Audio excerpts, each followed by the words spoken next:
So thank you for those who are still sticking around. Thank you so much for your messages and your emails, and letting me know the readings have been helpful. So I really appreciate that. So without further ado, let's get into your reading. So the first 5 cards deal with your love relationship situation, and the other spread, the other 5 cards. So these are 2 separate spreads. These 5 cards deal more with your general energies, okay? So first of all, love and relationships. We have, once again, heavy air sign. So this is an Aquarius, a Gemini, or a Libra. There is some type of a geographical distance between you and this person. The timing or something is always off about this relationship, okay? So you have somebody here who's very straightforward, very articulate, very moralistic. They're very adamant about, right and wrong. They always try to do the right thing. They always fight for the underdog. They're very courageous, very bold, very brave.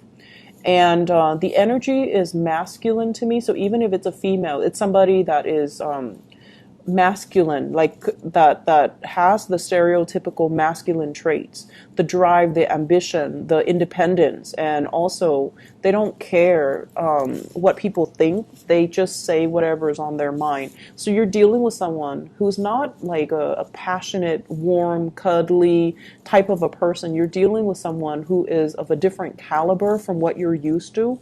They lead the way, they lead the charge, and they're so independent that it might be really difficult to have a relationship with them, to form a family with them, to express your emotions to them.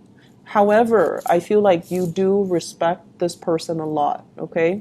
And I feel like, with air signs in general, their nature is that they're just almost like, I feel like asexual, you know? They don't see people as you're male or you're female. They don't see people as sort of like, oh, you're the gender that I'm interested in. Let me get to know you. Like their energy is very friendship oriented, and it's really hard to know when an air sign likes you. Just keep in mind, when an air sign likes you, because they're an air sign, they like to communicate. If they like you, they'll talk to you. And they'll talk to you more than other people if they like you. They'll Skype you, they'll text you, they'll initiate the conversation. So if you feel like, does this person like me? If you're single, if they're not texting you or communicating with you, they probably don't, okay?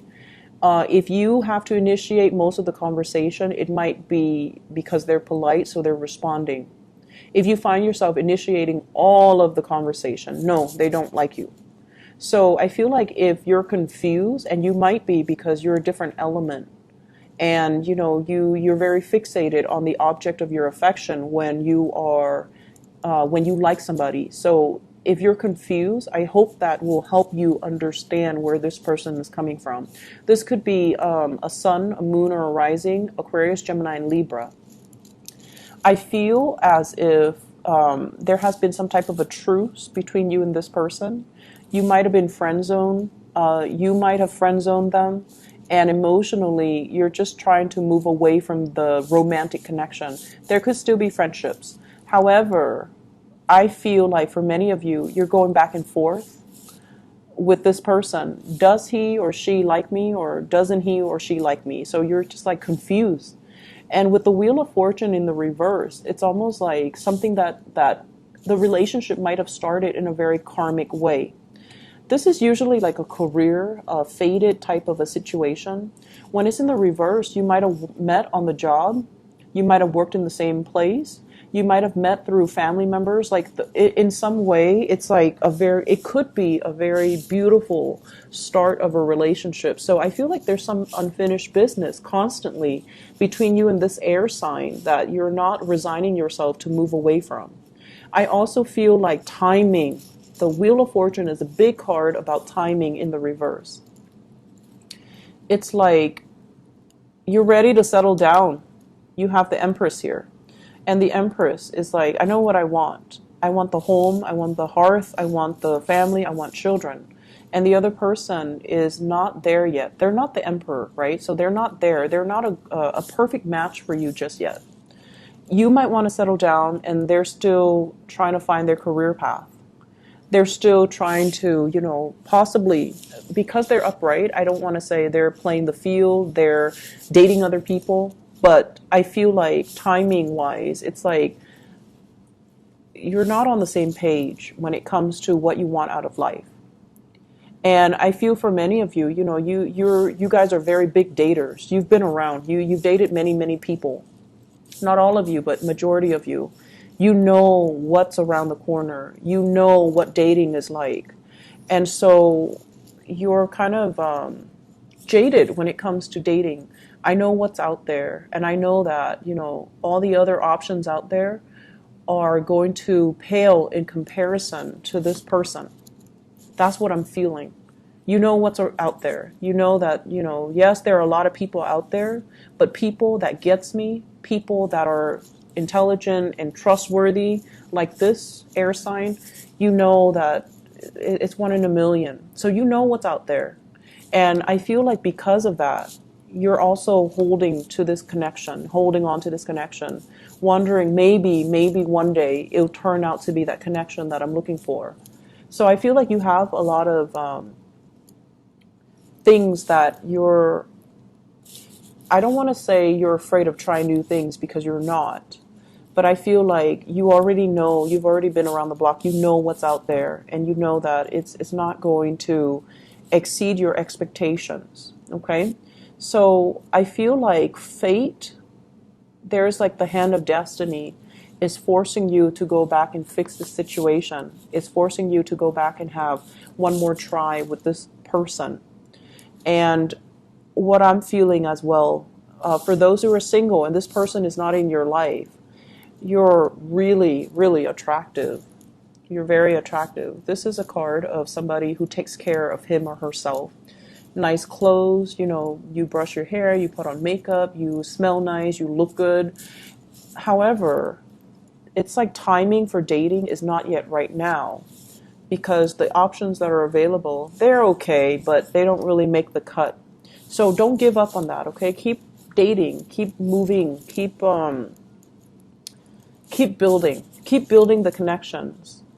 And if you've been dating during the Mercury retrograde period, people were not what they seemed, right? So it's just the timing is not right. So don't let that, don't let that dating experience during Mercury retrograde. Mercury retrograde is not really a good time for dating. Don't let that affect your future prospects, okay? So keep at it, keep dating, because you're going to meet your match. And we have here, this card fell out when I was shuffling. You are going to meet your match, but it's telling you, not to give up. So with the Emperor and the Empress, it's a very fated union, okay? And then maybe even this person can one day grow into the man or the woman that you're looking for. But timing is not right now. It doesn't mean it's a permanent, it doesn't mean like it's a permanent wrench in the works. It just means maybe not right now, maybe later, okay? So moving on here to your work and finances and everything else. Also, one last message. Don't let your family interfere with your relationships, okay? Mom, dad, their expectations for you, who you should marry, what marriage should look like, how to raise your kids. If you're in a couple with somebody, child rearing, family practices, and all of that, it's between you and your significant other. So don't let too many people interfere with this process. A lot of fire signs are very family oriented in general, and you do, take what they say into heart. And it might not be completely appropriate when you're trying to work things out with your partner, okay? So let's leave that alone. It's a sensitive topic I'm sensing here. In general, when it comes to, your general reading, when it comes to other aspects of your life, I feel like there's some major changes happening in your work environment. We have here the Death card. This is like moving from one job to the next, or changes, like structural changes, new protocols, new procedures, leaving old ways of doing behind, as well as management changes, people leaving your workplace, and new people coming in, okay?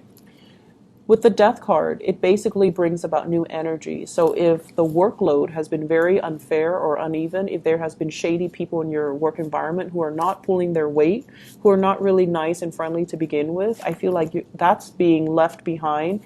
And there are stern, new, positive changes that are going to be coming into the picture.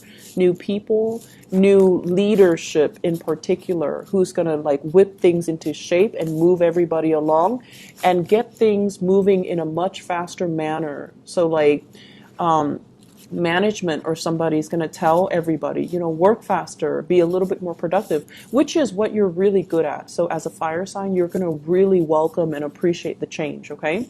On top of that, there's a lot of trepidation from your end about the work. So I don't know if the workload is increasing. It seems like it could. People might have left and leaving you with, you know, their work, but you're going to have like really strong support from management, from higher ups, from people that are overseeing your work. So I don't see it being a problem. Currently, with the Queen of Pentacles, this is a person in your work environment. So a Taurus, a Virgo, or a Capricorn, Sun, Moon, or Rising. This is somebody who's like a little bit more on the selfish end. So they could be a coworker or a supervisor or a boss, somebody that likes to cover their butts, but, you know, might throw somebody under the bus. If they are connected to this Six of Pentacles, not willing to help, not willing to